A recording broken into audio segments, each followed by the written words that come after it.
Welcome to NCN news. నేను సంధ్య. బులెటిన్లో ముందుగా హెడ్లైన్స్ చూద్దాం.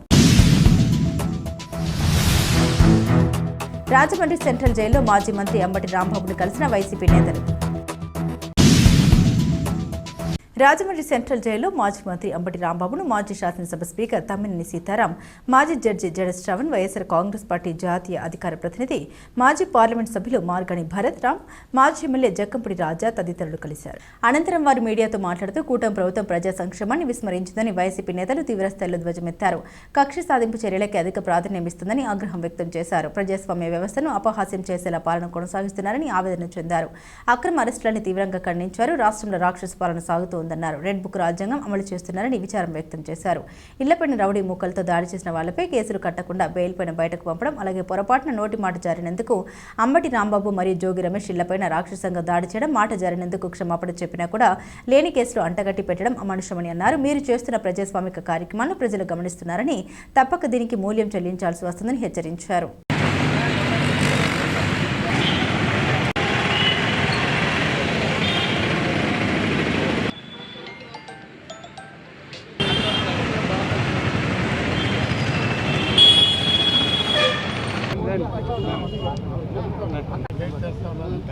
ఇవాళ రాంబాబుని కలిస్తే ఆయన చాలా ధైర్యంగా ఉన్నారు. రాష్ట్ర వ్యాప్తంగా అంబటి రాంబాబు గారు ఒక మగాడరా అనిపించే విధంగా ఆయన హావభావాలు కానీ ఆయన ప్రవర్తించిన విధానం కానీ కనబడుతుంది. ఇవాళ ఒకటే అంశం చెప్తా ఉన్నా, చంద్రబాబు నాయుడు గారిని ఉద్దేశించి నేను అనలేదు. అక్కడ అంతమంది వేల మంది నన్ను బూతులు దాడుతూ దుర్భాషలు మాట్లాడుతూ అటాక్ చేయడానికి వచ్చినప్పుడు ఆ స్పర్ ఆఫ్ మినిట్లో ఆ మాట వచ్చింది, ఆ మాట దొల్లింది, నేను ఇంటెన్షనల్గా అనలేదు అని ఆయన వ్యక్తపరిచాడు. వ్యక్తపరిచినప్పుడు ఆయనకేమో జైలా, ఇంటి మీదకి దాడి చేసి హత్యాయత్నానికి కారకులైన వాళ్ళకి స్టేషన్ బెయిల్. ఇక్కడ అర్థమవుతా ఉంది, ఇక్కడ లోకేష్ అనే వ్యక్తి యొక్క రెడ్ బుక్ రాజ్యాంగము ఆంధ్రప్రదేశ్ రాష్ట్రంలో అమల్లో ఉంది. 53 కేసులు పెట్టడం ఏంటండి? హత్యాయత్నము, పెట్రోల్ బాంబులు తీసుకెళ్ళి ఇళ్ల మీద ఇసిరారు, వాళ్ళకి స్టేషన్ బెయిల్లా? ఎంత అన్యాయం జరుగుతూ ఉన్నది అనేది ఇవాళ రాష్ట్రంలో అర్థమవుతుంది. నేను అడుగుతా ఉన్నానండి, మీ ఇంట్లో ఆడవాళ్ళ రాంబాబు గారు వాళ్ళ ఇంట్లో ఆడవాళ్ళు కాదా? జోగి రమేష్ గారి ఇంట్లో ఆడవాళ్ళు కాదా? వాళ్ళ ఇంట్లో ఆడవాళ్ళు ఉన్నారు కదా. మీరు ఇంటి మీద పెట్రోల్ బాంబులతో దాడి చేస్తే జరగకూడదు జరిగితే అక్కడికి వచ్చిన వాళ్ళు కూడా అందరూ గంజాయి మత్తులో ఉన్నారు, అందరూ కూడా తాగిన మైకంలో ఉన్నారు. మనకి ఏమన్నా చెప్పి చేస్తారా? దొరికితే అక్కడ చనిపోవడమే కదా. అంటే అది డైరెక్ట్గా మర్డర్ అటెంప్ట్ చేసిన వాళ్ళకి బెయిలా? డాక్టర్ బిఆర్ అంబేద్కర్ గారు ఒక మాట చెప్పారు, ప్రభుత్వాలు మారుతూ ఉంటాయి బట్ ప్రజాస్వామ్యం మాత్రం చరిత్రలో నిలిచిపోతూ ఉంటుంది అని. ప్రజాస్వామ్యం అంటే డెమోక్రసీయే. ప్రభుత్వాలు మారుతూ ఉంటాయి, ప్రభుత్వ పాలసీలు మారుతూ ఉంటాయి, బట్ రాజ్యాంగం మాత్రం ఎప్పటికీ మారకూడదు. రాజ్యాంగంలో హక్కులు మాత్రం ఎప్పటికీ మారకూడదు.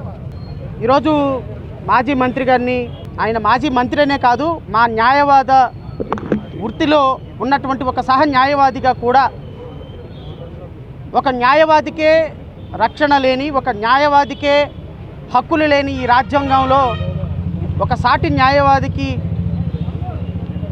ఒక అన్యాయం జరిగినప్పుడు న్యాయవాదులుగా, ప్రజాస్వామ్యవాదులుగా, రాజకీయ పార్టీలుగా ఖచ్చితంగా వారికి బాసటగా నిలబడాల్సిన సందర్భం ఉంది. కాబట్టి ఈరోజు నేను అంబటి రాంబాబు గారిని కలిశాను. ఆయన చూసిన తర్వాత నాకు అనిపించింది, జైల్లో ఉంటే కూడా ఇలా ఉంటారా అని. నిన్న వ్యాన్లో నుంచి తీసుకొచ్చేటప్పుడు పుష్ప సీన్లో డైలాగ్ లాగా ఇలాగన్న సందర్భంలో అలాగే ఇక్కడ కూడా ఉన్నాడా అని నాకు ఆలోచన వచ్చి అనుమానం వచ్చింది. ఆయన అంటాడు, సార్ చెయ్యని తప్పుకి ఒక 70 సంవత్సరాల వ్యక్తిని కొన్ని వేల మంది వచ్చి నా మీద పడి పోలీసులు నన్ను ముందుకు వెళ్ళనీకపోతుంటే, దాడి చేస్తుంటే ఆ విషయంలో నేను ఒక మాట అన్నా. ఆ మాటకి కూడా నేను తప్పుగా మాట్లాడాను, అది ఉద్దేశపూర్వకంగా అన్న మాట కాదు అన్న తర్వాత కూడా రాష్ట్ర వ్యాప్తంగా 53 కేసులు నా మీద పెడితే నేను తప్పు చేసినట్ట అని ఒక ప్రశ్న అడిగాడు. రాష్ట్ర వ్యాప్తంగా 53 కేసుల్లో సక్సెస్ఫుల్గా బెయిల్ తీసుకొని బయటకు వస్తుంటే 2023లో ఇంకో కేసు పట్టి మళ్ళీ లోపల పెట్టడం ప్రజాస్వామ్యమా సార్ అని అడిగాడు. ఒక న్యాయవాదికే ఇలాంటి పరిస్థితి ఉంటే, ఒక మాజీ మంత్రి గారికి ఇలాంటి పరిస్థితి ఉంటే మరి సామాన్యుల పరిస్థితి ఏంటి సార్?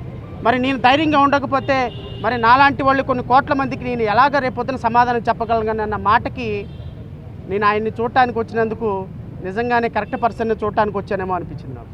బికాస్ రాంబాబు గారిని ఈరోజు మనం ఒక వ్యక్తిగా కాదు ఒక విక్టిమ్గా చూడాల్సిన సందర్భం.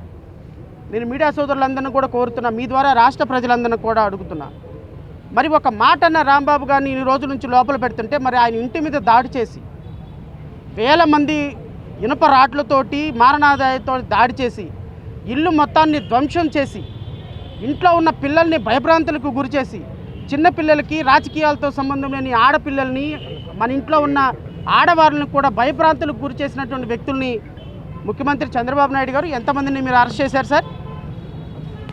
ఏమ్మా హోమ్ మినిస్టర్, ఎంతమందిని అరెస్ట్ చేశారమ్మా మీరు? పైగా ఈ దాడులు ఒక ఎమ్మెల్యే, ఒక మహిళా ఎమ్మెల్యే నేతృత్వంలో జరగటం ఒక్కసారి ఈ రాష్ట్ర ప్రజలందరూ గమనించమని కోరుతున్నారు. ఎందుకు మాలాంటి వాళ్ళు అందరం సపోర్ట్ చేస్తాం? Is it not a state sponsored terrorism? Chandrababu Naidu గారు మీ మీద ఒక చిన్న దాడి జరిగితే రాష్ట్ర హింస, రాజ్య హింస అని గోల పెట్టి మీ మీడియా అంతా గోల పెట్టారే, మరి మీరు వచ్చి చేసిన పని ఏంటి సార్? 164 సీట్లు మీకు ఇస్తే ఈరోజు మీ మహిళా ఎమ్మెల్యే నేతృత్వంలో వేల మంది ఇంటికెళ్ళి మహిళల్ని చిన్నపిల్లల్ని బెదిరించి కొడితే తీసుకొచ్చి లోపల పడేస్తే ఇష్టం వచ్చినట్టు కేసులు పెడితే రెడ్ బుక్ రాజ్యాంగాన్ని అమలు పరుస్తానంటే రాజ్యాంగాన్ని కాపాడుకోవాలని చూసేటువంటి మా వాళ్ళందరూ చేతులు కట్టుకొని కూర్చోవాలా?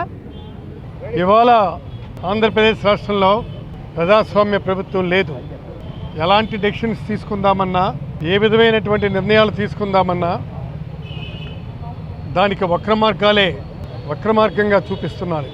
ఇవాళ రాష్ట్రంలో ఎక్కడ చూసినా గృహదహనాలు, లాఠీ చార్జీలు, లూటీలు ఇవన్నీ విపరీతంగా జరుగుతున్నాయి.